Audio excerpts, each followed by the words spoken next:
Well, in 2000, a very forward-thinking North Carolina state government recognized that broadband infrastructure was becoming as vital to community development, to economic development, as any other piece of infrastructure, such as water and sewer and roads and electricity. And they realized that within the North Carolina Utilities Commission, there was no regulatory authority over telecommunications infrastructure. So they really, as a state government, had no idea where is their infrastructure and where isn't their infrastructure. So again, a very forward-thinking state leadership at that point decided to create our organization called the ENC Authority. And our legislative mandate is to track telecommunications access statewide, and then on the flip side, advocate for expansion and deployment in communities that are underserved. We are here because this county had an economy that was devastated by the collapse of the textile and furniture industry. We have been a Tier 1 unemployment county for as long as anybody can remember, but probably going back to 1995. And we accomplished that tracking by an open relationship with telecommunications providers, such as traditional bell companies such as AT&T, cable providers, Time Warner Cable, and then also independent telephone co-ops and smaller providers. So we track that access. We essentially gather all of their coverage data, and we represent that on an annual public map that essentially says what access levels exist in what counties. Our work, when you really boil it down, big picture, is twofold. It's addressing both supply and demand. Because it's really hard to advocate for deployment in underserved communities if you don't know where those communities are. So again, as I mentioned, we track this access to know where the underserved communities are. So that's a supply function of our work. But then we actually, we also do a great deal of work with communities to build demand, because providers are businesses and telecommunications companies are businesses after all, and we understand that they're not going to be often very interested in going to a community where they can't justify a business case for deployment in those communities. So we try to work with citizens, with community groups and other organizations of the like to help them to understand the power of broadband, digital literacy, entrepreneurship training, other programs like that, so the citizens will, if they didn't already, start to understand, well, we really have to have this in our community. A group of concerned citizens got together realizing that our children and our businesses would never thrive without broadband, and started educating themselves and organizing themselves and educating the leadership of this county to the advantages of having a broadband availability. Historically, we've actually been funded, even though we are a state organization with a legislative mandate by a North Carolina state government, all of our work has been funded, again, primarily by a one-time grant from a private foundation. And so it's only been actually in the last 2 years or so that we've had any type of substantial financial support from the state. So we feel like that's been really positive. We've been doing the work that has been asked of us by the state, but we haven't necessarily needed a big bucket of money from the state to do that. A certified e-community is a designation from a group called Advantage West, a regional group that was operating under funding from the state government, whose head now is an assistant secretary of the Department of Commerce.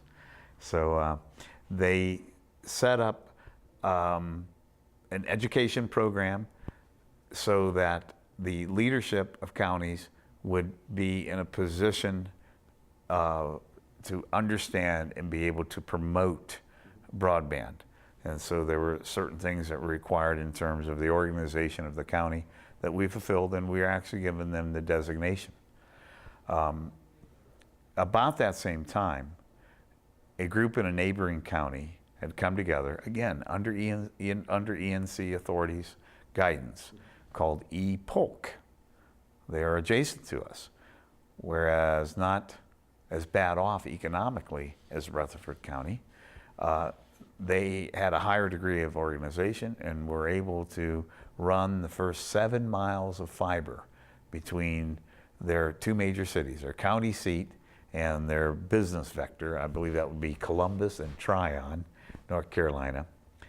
And we then began negotiations with e-Polk. e-Rutherford began talking to e-Polk to convince them that would be a good business proposition for them to run fiber out to our county seat, where we're at right now in this building called Rutherfordton. And in the floor below us is that fiber.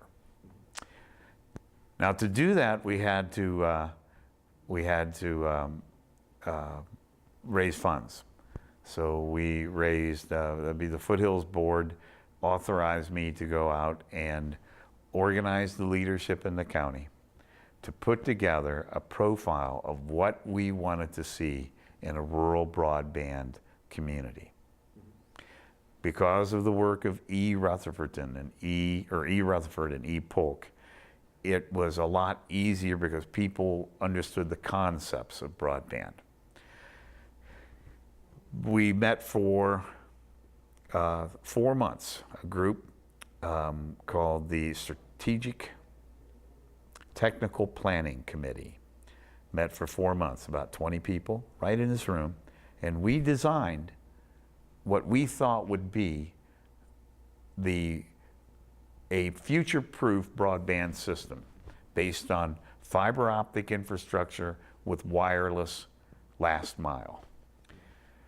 And when we were done, we submitted an application, a proposal to Golden Leaf, and they funded us for about $1.5 million. In that $1.5 million, there was enough money to finish connections to 27 schools and to about an equal number of fire stations and EMTs. So right now, we have a fiber-connected infrastructure with what will be, in another couple months, 40 hotspots for wireless throughout the county. So really, in the community sense, it's obvious how that will benefit those people. Businesses will be able to compete on a global scale.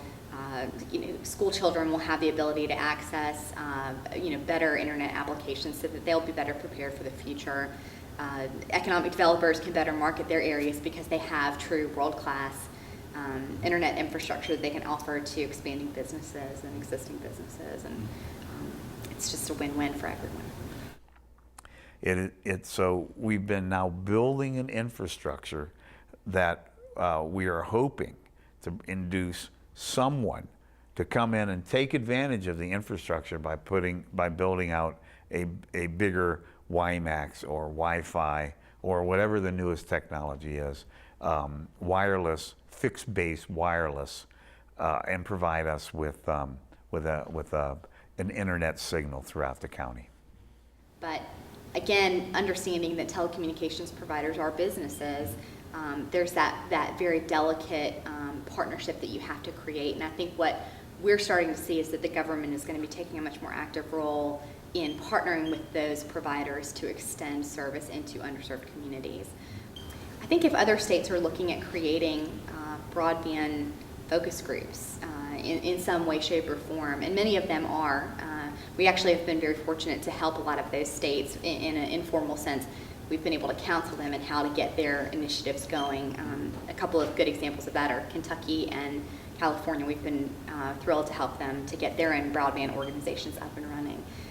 But I think what we have seen, what we have learned, is that having that broadband tracking and advocacy group housed within a public entity has been really beneficial for the citizens of North Carolina, because inherently that carries a level of transparency that perhaps a private organization might not have.